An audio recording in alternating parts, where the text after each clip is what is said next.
Bismillah, alhamdulillah, wa sallallahu wa sallim ala sayyidina Muhammad wa ala alihi wa sahbihi wa man wala wa ba'd.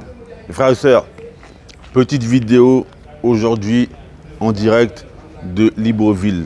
Libreville, c'est la capitale du Gabon, le pays d'origine dont je suis originaire, et également mes parents. Alors mes frères et sœurs, déjà je suis désolé, vous voyez j'ai les yeux fatigués parce que je suis arrivé hier le soir tard, j'ai voyagé depuis l'Égypte, très fatigant. Dans cette vidéo, j'aimerais parler d'une thématique importante pour les musulmans noirs. Et ceci n'est pas du communautarisme intra-religion, en gros dans la religion, non.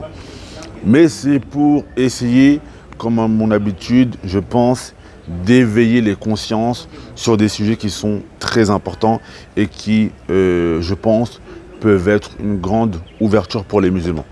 Car si nous tous, les musulmans, chacun d'entre nous à notre échelle, nous mettons en application, Inch'Allah, les conseils que je vais donner, je pense que cela sera très bénéfique et beaucoup de gens encore plus vont s'intéresser à l'islam. Alors, malheureusement, cela fait très longtemps que je ne suis pas venu dans mon pays d'origine. Pourquoi? Tout d'abord, la première raison, elle était économique. C'est que le Gabon, c'est un pays où les billets d'avion pour se rendre ici sont assez chers. Pour une personne, le billet d'avion peut coûter environ 1000 €. Donc ça, c'est une raison, parmi les raisons qui faisaient que ça fait très longtemps que je n'étais pas venu au pays. Donc pour mes parents, c'était plus ou moins compliqué de nous envoyer tous les étés au bled, comme par exemple le font les Marocains, les Algériens, etc. Eux, ils peuvent prendre la route. Au Gabon, c'est pas possible de prendre la route, c'est très long. Et les billets sont beaucoup plus chers que si tu vas en Côte d'Ivoire, au Sénégal ou au Mali. Donc ça, c'est une première raison. La deuxième raison, c'est que lorsque je me suis converti à l'islam, c'est vrai que malheureusement, j'étais désintéressé et peu préoccupé par mon pays d'origine. Et ça, c'est malheureusement le cas de beaucoup de convertis noirs et beaucoup de musulmans noirs. En fait, lorsque l'on s'investit religieusement, on confond le fait de s'islamiser et de s'arabiser. S'islamiser, c'est devenir musulman, c'est croire en Allah, au jour du jugement dernier, de croire au prophète Mohammed sallallahu alayhi wa sallam.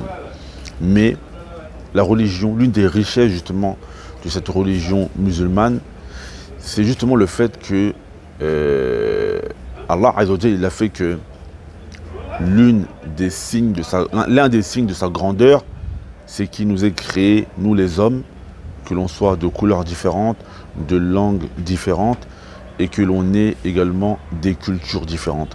Donc la richesse de l'islam, et le prophète sallallahu alayhi wa sallam, justement, ce qu'il a réussi à faire, c'est de marier des gens qui venaient de contrées différentes, comme Salman al-Farisi, comme Bilal al-Habashi et comme Abu Bakr, radiyallahu anhu, qui étaient des gens qui avaient des origines différentes, mais qui priaient donc dans un même seigneur, qui priaient pour un même seigneur.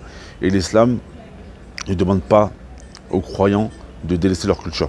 Donc malheureusement, ça c'est ce qui arrive à beaucoup de musulmans noirs, c'est que lorsque l'on commence à s'investir religieusement, on visite beaucoup de pays. Tu vas au Maroc, tu vas en Algérie, tu vas au Qatar, tu vas au Koweït, tu vas faire beaucoup de pays, le Oman, etc., Dubaï. Mais nos pays d'origine, on les délaisse. Et Allah a fait que, il y a quelques années, j'ai rencontré des frères comme le frère Suleiman Rened de Hijra Soudan, le frère comme Abdallah El-Hanifi et d'autres frères qui ont, eux, justement, alhamdoulilah, qu'ils avaient conscience de l'importance de nos pays d'origine. Donc les frères, alhamdoulilah, ils m'ont inculqué cela. Et je me suis dit, subhanallah, comment ça? J'ai mon pays d'origine qui est là. Et alhamdoulilah, j'ai commencé à rencontrer des frères du Gabon, etc. Je me suis dit, il faut que j'aille de mon pays d'origine. Il faut que j'aille de mes propres moyens. La dernière fois que je suis venu, c'était mes parents qui m'avaient amené. Et là, il faut que j'y aille de mes propres moyens. Donc, alhamdoulilah, aujourd'hui, je suis content d'être ici, à Libreville, donc la capitale du Gabon.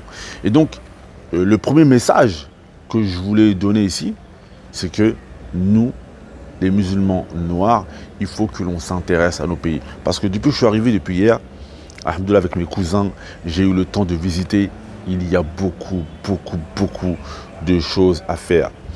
Que ce soit économiquement, il y a beaucoup de choses à faire. Il y a beaucoup de business. Nos pays sont des pays qui sont riches, qui ont énormément de ressources minières, de ressources gazières. Il y a tout. Mais ce sont des pays qui sont malheureusement, ils ont été mal gérés. Donc, déjà au niveau économique, il y a beaucoup de choses à faire. Mais encore plus, c'est au niveau de la da'wa, au niveau de la da'wa, de l'islamisation. Il y a énormément de choses à faire. Il y a des mosquées à construire. Il y a des écoles religieuses à mettre en place. Et si nous, on ne fait pas cela, qui va le faire à notre place? Et donc, il y a un grand commerce avec Allah Azza wa Jal à faire. Si nous, tous les musulmans de chaque origine, et là, je vise particulièrement les musulmans noirs et les convertis, si toi, en tant que Togolais, si toi, en tant que Béninois, si toi, en tant que Gabonais, si toi, en tant que Camerounais, si toi, en tant que Ghanéen ou autre, tu t'intéresses à ton pays, tu t'intéresses à la culture de ton pays, sachant que tu as grandi peut-être en Occident. Imagine-toi la da'wa que ça peut faire. Imagine-toi le nombre de personnes qui, par ta cause, peuvent se convertir à l'islam. Donc mes frères et sœurs, moi le rappel que je voulais faire, c'est ne faites pas la même erreur pour nos jeunes frères qui sont amenés à s'investir religieusement. Ne faites pas l'erreur que nous, on a fait. Intéressez-vous à vos pays. Intéressez-vous à vos langues maternelles. Inculquez cela à vos enfants. Voyagez dans votre pays. Même si vous ne venez pas y vivre, voyagez dans vos pays. Venez voir vos familles, etc. Et ça peut être une grande cause de guider. Et également, il faut que l'on soit, pour terminer, les acteurs du développement de nos pays. Donc ça, c'était le rappel que je voulais faire ici, en direct de Libreville. Et Inch'Allah, suivez mes vidéos, parce que Inch'Allah, durant mon séjour, je vais en faire pas mal. Et je vous dis assalamu alaikum wa rahmatullahi wa barakatuh.